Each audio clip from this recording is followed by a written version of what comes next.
Hi, I'm Nancy Bell from Oshkosh Public Library, and this is Book Buzz, where I'll take one book that's recently been getting a lot of buzz on bestsellers lists, review sites, social media.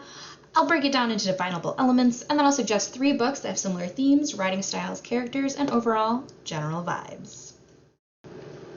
The book we're talking about today is Lessons in Chemistry by Bonnie Garmus. It is the Barnes & Noble's Book of the Year for 2022. It's been featured on Good Morning America, and it's also been one of New York Times notable books of the year as well.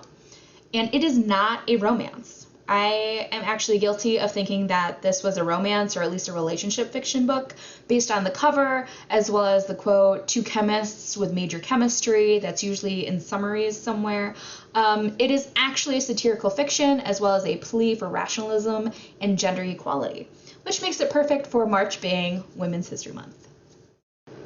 Elizabeth Zott's story takes place in the 1950s and 60s, where sexism is rampant. We follow Elizabeth's story and her journey as she is first the student of a PhD program, but is raped by a professor who is known in hushed tones across campus for multiple cases of sexual harassment and assault. And instead of firing the professor, the university kicks her out of the program. Later, she's working as a significantly underpaid chemist, and she falls in love with the love of her life. And then she is fired from her job because she has an out-of-wedlock pregnancy. Years later, she storms the local television studio to confront the father of one of her daughter's friends who is stealing her daughter's lunch and berates him for not packing his child a nutritious lunch. And boom, she finds herself the reluctant star of America's most beloved cooking show. So let's go ahead and take a look at some of the elements I'm going to be looking for in a read-alike for Lessons in Chemistry.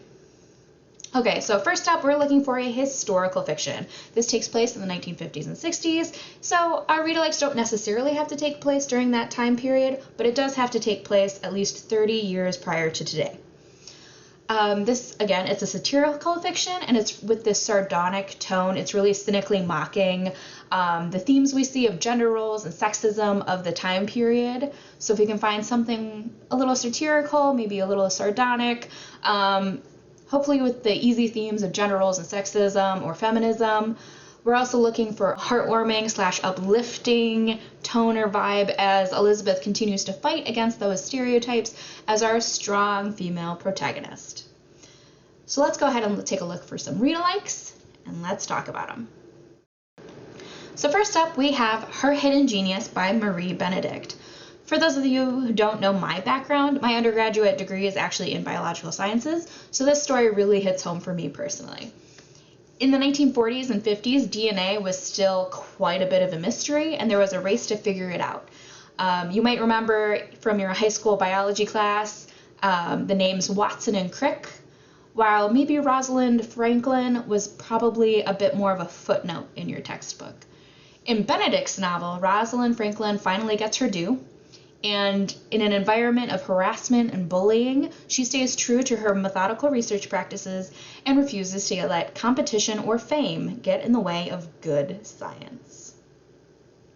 So some of the elements of this book, which I think make it a good read-alike for Lessons in Chemistry. So it's a historical fiction. It takes place a little bit earlier than Lessons in Chemistry does in the 1940s and 50s, but it fits that mood we're looking for. It's set in the past.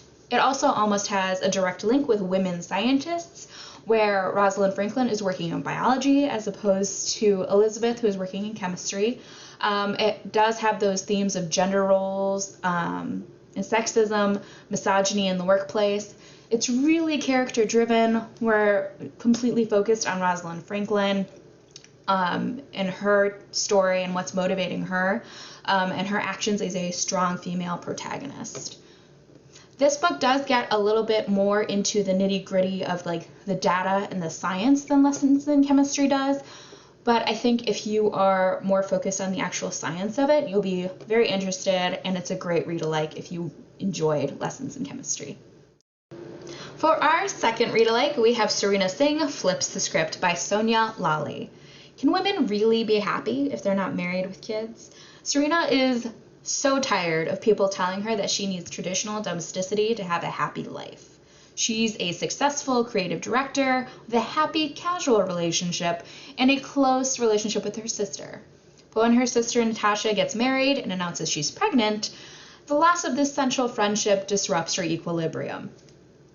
But luckily, she becomes fast friends with a new coworker, which helps fill this void.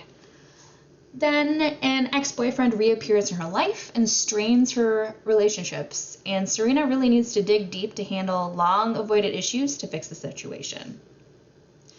So let's go ahead and look at the elements. So there is a general story arc of a romantic comedy, but friendship is really the more central relationship than romance, so it makes it relationship fiction instead of romance fiction.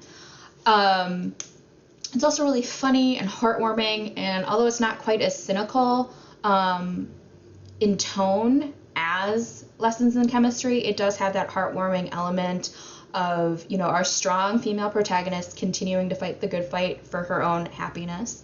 It does bring into question those gender roles.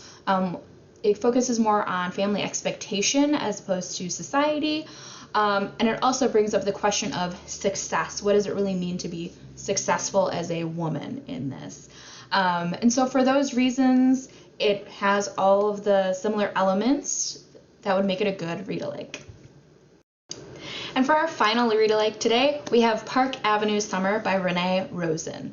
It is 1965, and Alice Weiss is a photography hopeful coming to New York City from the Midwest, and she'll take any job to make her dream come true. And that job ends up being secretary to the new editor-in-chief of a struggling publication, Cosmopolitan.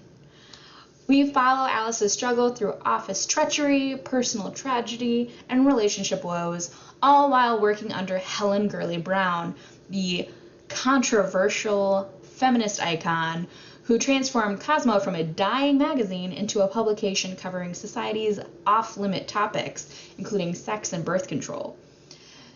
So this has been heralded as a mashup of The Devil Wears Prada and Mad Men, with the small town and the big city main character, designer clothes, smoking and day drinking, and overall just like an idealistic ode to 1960s New York City. So some of the elements, if you haven't noticed them in that summary, it is historical fiction. It is 1965, which is almost exactly spot on with Lessons in Chemistry. We are exactly going on in gender roles in a profession. Even the fact that some of these topics were taboo to discuss in a women's publication, it handles a little bit of those issues. Office politics between Helen Gurley Brown and other people of similar rank and authority within this publication and other publications. Elements of feminism, again, relating to those, actual like women's life topics in publications. And we do have a really strong female protagonist, along with an up-and-coming strong female protagonist. And they're both really complex and likable, which I think also looks back to a similar element in Lessons in Chemistry. And those are the 3 read-alikes I have for you today. If you liked this video, go ahead and give it a like, subscribe to the library's YouTube channel for more content.